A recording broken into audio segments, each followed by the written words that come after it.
Be ready, start. अध्यक्ष महोदय, जब कोई देश पराधीन होता है तो किसी भी स्थिति में उससे औद्योगिक विकास संभव नहीं होता।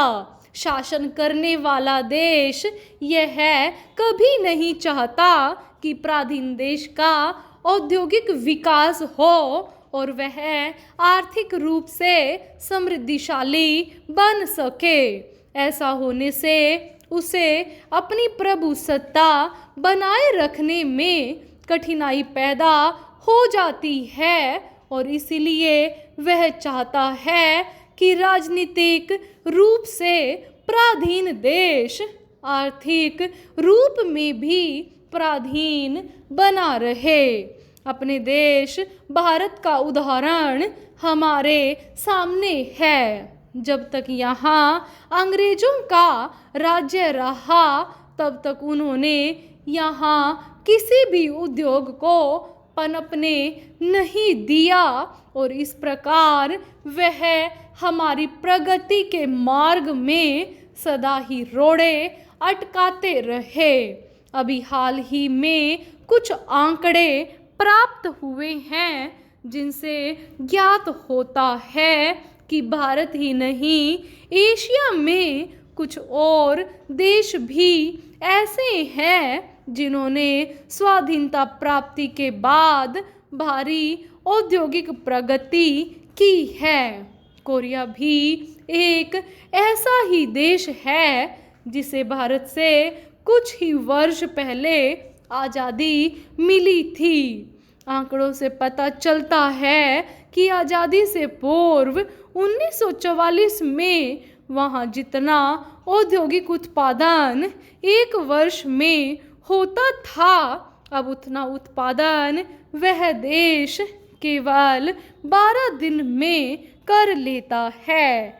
भारत की तरह ही यहाँ पर सामाजिक औद्योगिकरण की राह पर चलते हुए बड़े उद्योगों को केंद्र के नियंत्रण में रखा गया और मध्यम श्रेणी तथा छोटे उद्योगों को स्थानीय उद्योग बना दिया गया।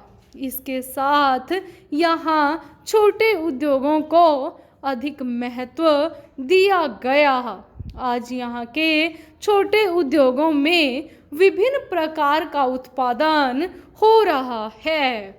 इन उद्योगों में हर वर्ष 40 करोड़ मीटर कपड़ा तो बनता ही है, साथ ही दैनिक जरूरत की प्रत्येक वस्तु इन उद्योगों में बनाई जाती है।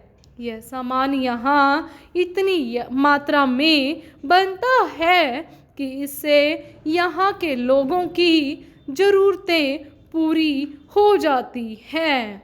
इस सब का श्रेय एक स्वाधीन देश के आधुनिक उद्योग को ही जाता है, जिसके पास अपना कच्चा माल है और तकनीकी विकास करने के लिए उत्तम कारीगर हैं।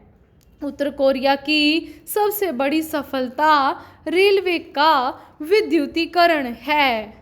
रेलवे विद्युतीकरण का सबसे बड़ा लाभ यह होता है कि उस देश की यातायात में शीघ्रता आती है, जिसके फलस्वरूप देश के उत्पादन को एक स्थान से दूसरे स्थान पर शीघ्रता से पहुंचाया जा सकता है और कच्चे माल की कमी नहीं रहती। इसके साथ साथ लोगों को यात्रा करने में भी सुविधा होती है तथा वे एक स्थान से दूसरे स्थान पर जल्दी पहुंच जाते हैं। मेरे विचार में भारत सरकार को भी कोरिया की भांति रेलवे के विद्युतीकरण पर अधिक ध्यान देना चाहिए। पूर्ण विराम।